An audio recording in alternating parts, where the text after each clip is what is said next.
আজকে একদম শূন্য থেকে একটা সেলফ ব্যালেন্সিং রোবট বানাবো। প্ল্যানিং থেকে শুরু করে ফাইনাল প্রোডাক্ট পর্যন্ত প্রত্যেকটা স্টেপ একদম ভালোভাবে বুঝবো। আমাদের প্রথম ধাপ হচ্ছে ডিজাইন এন্ড 3D প্রিন্টিং, আর এই ধাপের জন্যই meet my friend mister Aditya, 3D modelling expert.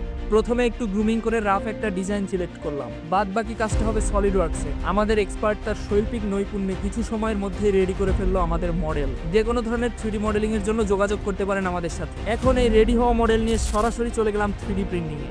এটা বেশ satisfying but time consuming. 3D print করার পর পার্টগুলো ঠিক এমন দেখাবে। এরপর এক এক করে অ্যাসেম্বল করে নেব আমাদের 3D প্রিন্টেড পার্টগুলো। একটা সম্পূর্ণ ডিজাইনকে রিয়ালিটি হতে দেখা সত্যিই একটা অসাধারণ অভিজ্ঞতা। আর আমার এই ধরনের ভিডিও আরো বেশি করে দেওয়া উচিত কিনা আপনারা জানাবেন। অ্যাসেম্বল করার পর আরেকটু এক্সট্রা সিকিউরিটির জন্য গ্লু গান থেকে গ্লু দিয়ে দিলাম। এবার আসবে আমাদের ইলেকট্রনিক্স পার্ট। কন্ট্রোল সেকশনে আমরা ব্যবহার করছি একটি আরডুইনো ন্যানো, দেন মোটর কন্ট্রোল করার জন্য একটি মোটর ড্রাইভার। পাওয়ার সোর্স হিসেবে ব্যবহার করছি 3.7 ভোল্টের দুটি ব্যাটারি এবং 500 RPM এর দুটি N20 মোটর, সাথে দুটি চাকা এবং একটি MPU সেন্সর। প্রথমে গিয়ার মোটর দুটিকে বেসের সাথে গ্লু দিয়ে সিকিউর করে নিব। এটা একটু ভালোভাবে করতে হবে কারণ এই পোর্শনেই বেশি লোড পড়বে। তারপর মোটরের সাথে চাকা দুটিকে লাগাবো এবং সবচেয়ে নিচের পার্টে ব্যাটারি প্যাকটাকে লাগাবো। কন্ট্রোল সেকশনে আরডুইনো ন্যানো ব্যবহার করতে চেয়েছিলাম, কিন্তু কিছু সমস্যার কারণে আবার উনোতে শিফট করি আমরা। তারপর আরডুইনো উনোর সাথে মোটর ড্রাইভারের কানেকশন এবং সর্বশেষে আমাদের সেন্সরের কানেকশন পার্ট শেষে সব কম্পোনেন্টগুলোকে স্ট্রাকচারের উপর সিকিউর করতে হবে। প্রত্যেকটাকে সুবিধামতো জায়গায় নিয়ে ফিক্স করে দিলাম। এরপর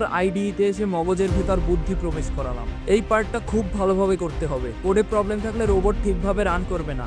এবার টেস্ট করার পালা। কানেকশন দেওয়ার সাথে সাথে আমাদের মোটর ঘোরা শুরু করলো এবং সেন্সরটা হাতে নিয়ে দেখলাম সেন্সর মুভমেন্টের সাথে সাথে আমাদের মোটর রেসপন্স করছে, অর্থাৎ আমাদের পুরো সিস্টেম রেডি। এখন এটা পার্মানেন্টলি অ্যাটাচ হওয়ার জন্য প্রস্তুত। গ্লু গান দিয়ে সব কম্পোনেন্ট আবারও সিকিউর করে দিলাম। এখন আমাদের বট ইনিশিয়াল টেস্টিং এর জন্য প্রস্তুত। প্রথমবার রান করার পর কিছুক্ষণ স্টেবল থেকে পড়ে যাচ্ছিল, ঠিকমতো ব্যালেন্স ধরতে পারছিল না, যার জন্য আবার কোডে কিছু ভ্যালু অ্যাডজাস্ট করলাম। এখন আমাদের বট খুব ভালোভাবেই কাজ করছে, নিজে নিজে ব্যালেন্স হচ্ছে, আবার ধাক্কা দিলেও নতুন করে ব্যালেন্স তৈরি করে নিচ্ছে। জিনিসটা দেখতে আসলেই অসাধারণ লাগছিল।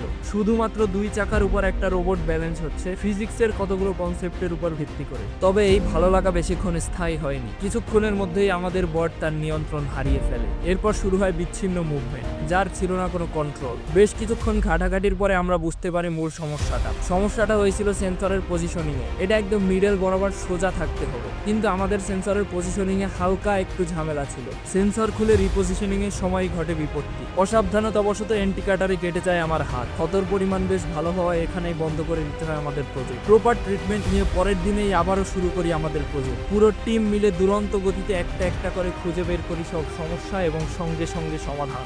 মাঝখানে গিয়ারের মধ্যে দড়ি ঢুকে গিয়ার পুরো জ্যাম হয়ে যায়। এই গিয়ার ঠিক করার পেছনেও অনেক সময় চলে যায়। এরপর চলে বেশ কিছু trial and error, proper PID tuning and আরো অনেক trial and error. And what next? তারপরের গল্পটা আর তেমন কষ্টের না। অনেক স্যাক্রিফাইস এবং ফেলিউরের পর তৈরি হয়ে গেল আমাদের ব্যালেন্সিং বট। Let's try. আমাদের বট সম্পূর্ণ নিজে নিজে ব্যালেন্স হচ্ছে, কোনো প্রকার এক্সটার্নাল ইন্টারফেয়ার ছাড়াই। অসাধারণ। পুরো জিনিসটাকে এই পর্যায়ে নিয়ে আসতে আমাদের টোটাল 1.5 দিনের মতো লেগেছে। আমরা ভেবেছিলাম একদিনেই কমপ্লিট করতে পারবো। মাঝখানে ওই অনাকাঙ্ক্ষিত ঘটনাটি না ঘটলে হয়তো পারতামও। তারপরেও আমি বলবো বেশি একটা সময় লাগেনি, একদম স্ক্র্যাচ থেকে বিল্ড করেছি যেহেতু। আর এই পুরো জিনিসটা এত তাড়াতাড়ি আমার একার পক্ষে করা সম্ভব হতো না। এই পুরো প্রজেক্টটাতে আমার টিম মেম্বার হিসেবে ছিল রুয়েট মেকানিক্যালের বন্ধু সামিউল ইসলাম এবং সাদমান শাহরিয়ার খান। ইনজুরি নিয়েও আজকের মধ্যে প্রজেক্টটা শেষ করতে হলো, তা না হলে আরো এক সপ্তাহ পিছিয়ে পড়তাম ক্লাস পরীক্ষার প্রেসারে। এজন্য একটা কমেন্ট এবং শেয়ার তো ডিজার্ভ করি। আশা করি ভিডিওটি সকলের ভালো লেগেছে। কমেন্টে অবশ্যই জানাবেন আমার এই ধরনের ভিডিও আরো বেশি করে দেওয়া উচিত কিনা। আমি বাংলাদেশের টেক ক্রিয়েটর নামক সংজ্ঞাটা বদলাতে চাই, যারা শুধু মোবাইল রিভিউ করবে না। আমাদের বট কিন্তু প্রথম থেকে এখনো সেভাবে ব্যালেন্স করছে, কোনো প্রকার টাচ করা লাগেনি এখন পর্যন্ত। আর এই ভিডিওতে বেশ ভালো রকমের সাড়া পেলে নেক্সট পার্টে আমরা একটা রিমোট কন্ট্রোল ব্যালেন্সিং বট বানাবো। আজকে এই পর্যন্তই, দেখা হবে পরবর্তীতে। সায়েন্স টেক ভালোবাসলেও ফলো করতে পারেন।